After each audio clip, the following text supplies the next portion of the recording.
Earlier this year, the Urban Area Security Initiative Program, or UASI, sponsored a full-scale exercise to test the response, communication, and resource capabilities of law enforcement, fire service, and emergency management personnel in central Arizona. The UASI program aims to build the capabilities of agencies to protect against natural disasters and terrorism in urban areas. The exercise scenario entailed a few components. It dealt with a tropical cyclone happening in the northern area near the White Tanks Regional Park. Flooding caused the need to have some swift water rescues.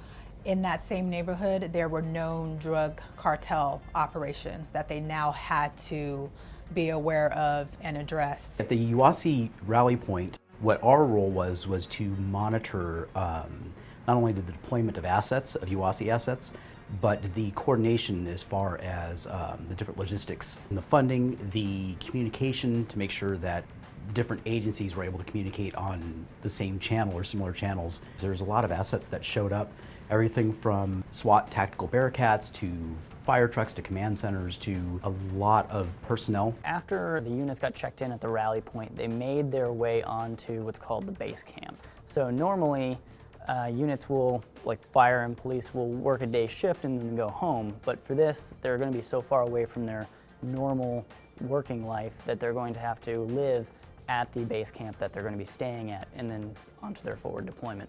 This exercise provided them an opportunity to go and experience what life would really be like at a base camp and identify, do I have the right equipment and the right capabilities? The Incident Management Team, or IMT, then gave an information briefing to the first responders who arrived on scene.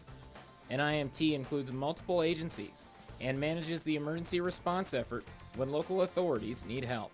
This is where they would find out about why they were being called to the incident. They would find out the situation of the incident, getting a briefing, talking about strategy. It was an outstanding experience to be a part of because we got to see units from all different jurisdictions from all over the valley come together and work as a cohesive team. I was really quite impressed with to see the coordination between these different departments. You will also meet and network with a lot of people who you normally wouldn't in an exercise, and you have that new business card now that you may one day have to respond and work together. And we've seen that happen from an exercise that's gone into a real world event.